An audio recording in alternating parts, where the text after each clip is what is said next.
Hello everyone, good morning. आज 17 जून है और समाज कल्याण विभाग के द्वारा सर्वोदय विद्यालयों में टीजीटी और पीजीटी के कॉन्ट्रैक्ट बेस शिक्षकों की भर्ती के लिए आवेदन की प्रक्रिया समाप्त हो चुकी है।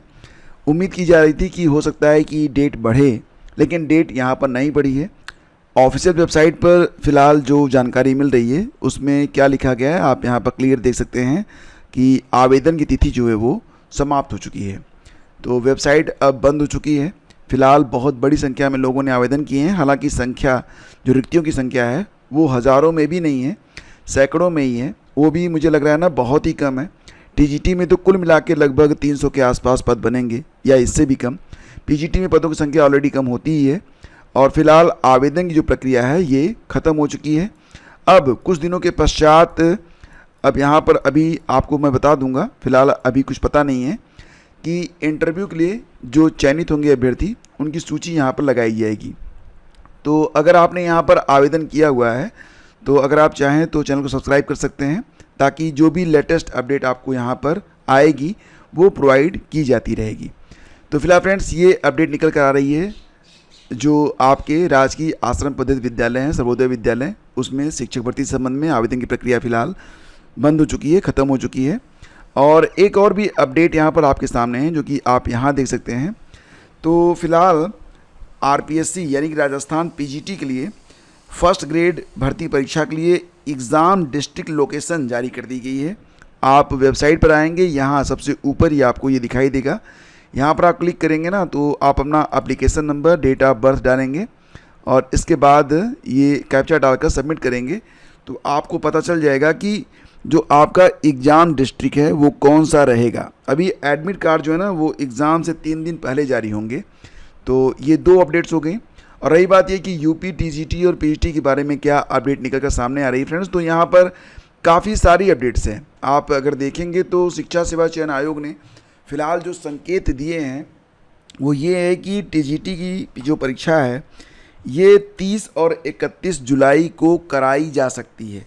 देखो मैं क्या कह रहा हूँ, कराई जा सकती है, क्योंकि अभी फ़िलहाल शासन से इस पर सहमति नहीं मिली है।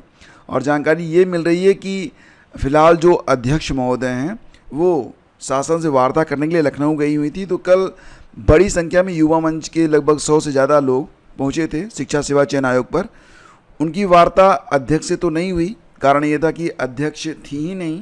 तो फिलहाल उनकी जो वार्ता हुई है वो परीक्षा नियंत्रक से हुई है और परीक्षा नियंत्रक ने उन्हें संकेत दिए हैं कि 30 और 31 जुलाई को टीजीटी की परीक्षा कराई जा सकती है अगर शासन से अनुमति मिल जाती है तो। और जैसे ही अनुमति मिलती है परीक्षा से संबंधित जो नोटिस है वो जारी कर दी जाएगी। दोस्तों इसके अलावा बात करें तो जो आपकी पीजीटी की परीक्षा है यह अगस्त माह के अंतिम सप्ताह में कराई जाएगी। जानकारी मिल रही है कि सितंबर में टीईटी का विज्ञापन भी आ सकता है और टीजीटी पीजीटी और असिस्टेंट प्रोफेसर का नया विज्ञापन 2025 वाला ये नवंबर में जारी हो सकता है। तो कहा जा रहा है कि नवंबर में आपको टीजीटी पीजीटी और असिस्टेंट प्रोफेसर दोनों की नई भर्ती का विज्ञापन देखने को मिल सकता है। तो ये सारी जानकारी फ़िलहाल प्राप्त हो रही है। अब देखो आपको बता दें कि आज अब यहाँ पर कल युवा मंच के जो अनिल सिंह हैं उन्होंने धरना प्रदर्शन किया था, तो ये जानकारी निकल कर सामने आई है। फिलहाल आज भी बड़ी संख्या में अभ्यर्थी जो है वो शिक्षा सेवा चयन आयोग पर जा रहे हैं और 8 सूत्री मांग सौंपी जाएगी। 8 मांगों को लेकर आज शिक्षा आयोग पर विकी खान और उनके जो सहयोगी हैं वो भी आज धरना प्रदर्शन करने वाले हैं। यहाँ पर जो मुख्य रूप से बात उठाई जाएगी, जो मुख्य 8 मांगें रखी जाएंगी उसमें मांग ये है कि टीजीटी पीजीटी का नया विज्ञापन जल्दी से जल्दी जारी किया जाए। टीजीटी पीजीटी विज्ञापन वर्ष 2022 की परीक्षा तिथि को स्पष्ट किया जाए। जीव विज्ञान को राजकीय विद्यालयों की तरह अशासकीय माध्यमिक विद्यालयों में भी शामिल किया जाए। टीजीटी कला विषय में टेक्निकल आर्ट वाले अभ्यर्थियों को एक अवसर और दिया जाए। प्रवक्ता पद गैर बीएड अभ्यर्थियों को भी एक बार और परीक्षा में शामिल होने का अवसर दिया जाए, यानी कि जो अगला विज्ञापन होगा उसमें बिना बीएड वाले भी प्रवक्ता के तौर पर परीक्षा दे सकें। विज्ञापन संख्या 51 के तहत असिस्टेंट प्रोफेसर भर्ती की लिखित परीक्षा परिणाम शीघ्र घोषित किया जाए और विज्ञापन संख्या 51 के तहत बीएड की जो परीक्षा तिथि है, बीएड असिस्टेंट प्रोफेसर की परीक्षा तिथि भी अविलंब घोषित की जाए। और विज्ञापन वर्ष 2022 की परीक्षा शुचिता एवं पारदर्शिता को ध्यान में रखते हुए मंडल स्तर पर कराई जाए। तो ये कुछ मांगे हैं जिसको लेकर आज विकी खान की टीम जो है पहुंचने वाली थी। कल आपको पता ही है कि युवा मंच के अनिल सिंह की टीम जो है पहुंची थी, तो कल कुछ जानकारियां निकल के सामने आई थी। आज भी टीम पहुंचने वाली है और आज युवा मंच के जो अनिल सिंह हैं उनकी टीम आज पहुंचने वाली है यूपीपीएससी। तो यूपीपीएससी में पहुंचकर फ़िलहाल मांग ये की जाएगी कि जो भी विज्ञापन अभी काफ़ी लंबे समय से जारी नहीं हो पाए हैं तो वो विज्ञापन जो है जारी होने चाहिए। और इसमें खंड शिक्षा अधिकारी के लिए बात की जा रही है कि खंड शिक्षा अधिकारी का जो विज्ञापन है वो भी जारी होना चाहिए। इसके अलावा एलटी ग्रेड, जीआईसी प्रवक्ता और तमाम अन्य चीज़ों के लिए आज धरना प्रदर्शन हो सकता है। तो फिलहाल देखते हैं कि आज क्या अपडेट निकल कर सामने आती है और जो भी अपडेट रहेगी आपको दी जाएगी। निदेशालय ने भेजा अध्याचन, परीक्षा प्रारूप के इंतजार में अटक गई भर्ती। बात यहाँ पर क्या हो रही है, जीडीसी के बारे में हो रही है। गवर्नमेंट डिग्री कॉलेज में जो असिस्टेंट प्रोफेसर की भर्ती होती थी, पहले ये परीक्षा केवल एक स्क्रीनिंग करवाई जाती थी, इसके बाद इंटरव्यू के आधार पर ही नियुक्तियाँ हो जाती थी। लेकिन इस पर क्या था ना, सवाल उठते थे और लाजमी भी था। फिलहाल अब ये प्रक्रिया कर दी गई है प्री मेंस और इंटरव्यू, और जो फाइनल मेरिट बनेगी वो मेंस और इंटरव्यू के अंकों पर बनेगी। तो अभ्यर्थी यहाँ पर मांग कर रहे हैं कि फ़िलहाल विज्ञापन जैसे जारी हो। कुल 1298 पदों पर अध्याचन प्राप्त हो चुका है, लेकिन अभी फ़िलहाल जो प्री मेंस और इंटरव्यू कराने के लिए आयोग ने तैयारियां की हैं उसको शासन से सहमति नहीं मिली है। तो सहमति मिलने के पश्चात ही ये विज्ञापन जारी होगा। फ़िलहाल अभी ये तय नहीं है कि विज्ञापन कब तक जारी किया जाएगा, ये जानकारी यहाँ पर मिल रही है। लेकिन इतना तय है कि अब जीडीसी गवर्नमेंट डिग्री कॉलेज में जो असिस्टेंट प्रोफेसर की भर्ती होगी तो ये भर्ती प्री मेंस और इंटरव्यू के आधार पर होगी। आज के कई सारे अखबारों में मैंने आपको बताया कि कल जो न्यूज़ मैंने आप लोगों को दी थी कि 30 और 31 तारीख को टीजीटी और अगस्त के महीने में अंतिम समय में पीजीटी की परीक्षा करवाई जा सकती है, उससे संबंधित ये खबर आज बहुत सारे अखबारों में छपी हुई है। तो ये वही सारी क्लिप है।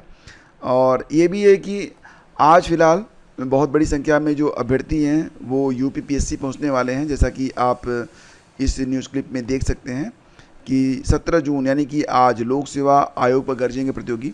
तो फिलहाल उनकी मांग ये है कि कम से कम 3 साल की जो है उम्र सीमा में छूट मिलनी चाहिए बहुत सारी भर्तियों में, क्योंकि बहुत लंबे समय से एलटी ग्रेड हो या फिर जीआईसी प्रवक्ता हो या फिर खंड शिक्षा अधिकारी हो या फिर राजकीय डिग्री कॉलेज में असिस्टेंट प्रोफेसर हो, तो ये सारी जो भर्तियाँ हैं इसमें लंबे समय से क्योंकि भर्ती हुई नहीं है तो कम से कम 3 वर्ष की उम्र सीमा में छूट मिलनी चाहिए। आज फ़िलहाल काफ़ी संख्या में जो अभ्यर्थी हैं वो पहुंच रहे हैं लोक सेवा आयोग पर। जो भी अपडेट रहेगी आपको प्रोवाइड की जाएगी। और फ्रेंड्स यहाँ पर देखेंगे तो फ़िलहाल एक यहाँ पर आप पत्र देख पाएंगे, कार्यालय जिला बेसिक शिक्षा अधिकारी लखनऊ की ओर से जारी हुआ है।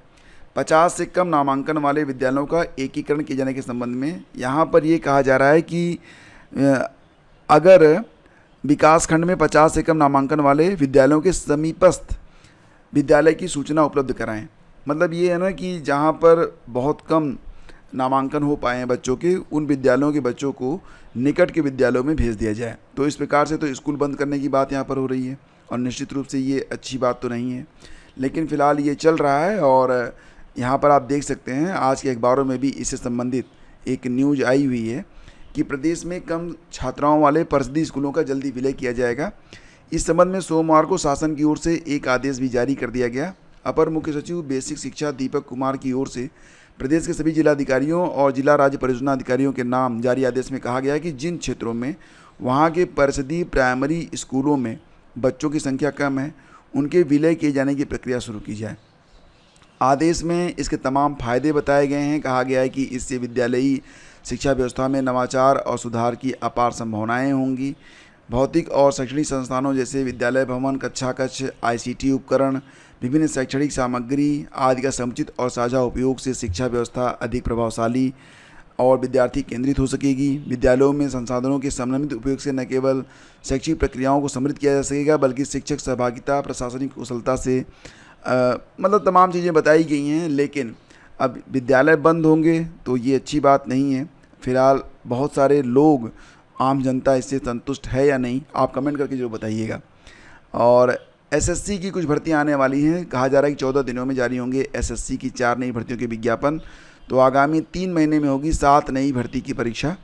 तो एसएससी की जो लोग तैयारी कर रहे हैं, तो फिलहाल जो परीक्षा का कैलेंडर है इसके अनुसार जून माह में 4 नई भर्तियों के विज्ञापन जारी होंगे और इसी सप्ताह दिल्ली पुलिस और केंद्रीय सशस्त्र बलों में सब इंस्पेक्टर की भर्ती का विज्ञापन भी जारी हो सकता है, जिसके लिए ऑनलाइन आवेदन 7 जुलाई तक होंगे। 23 जून को CHSL 10+2 की भर्ती का विज्ञापन जारी होगा। भर्ती के लिए अभ्यर्थियों को ऑनलाइन आवेदन के लिए 18 जुलाई तक समय मिलेगा। जून माह में 26 तारीख को मल्टीटास्किंग स्टाफ MTS और हवलदार के पदों का विज्ञापन जारी होगा।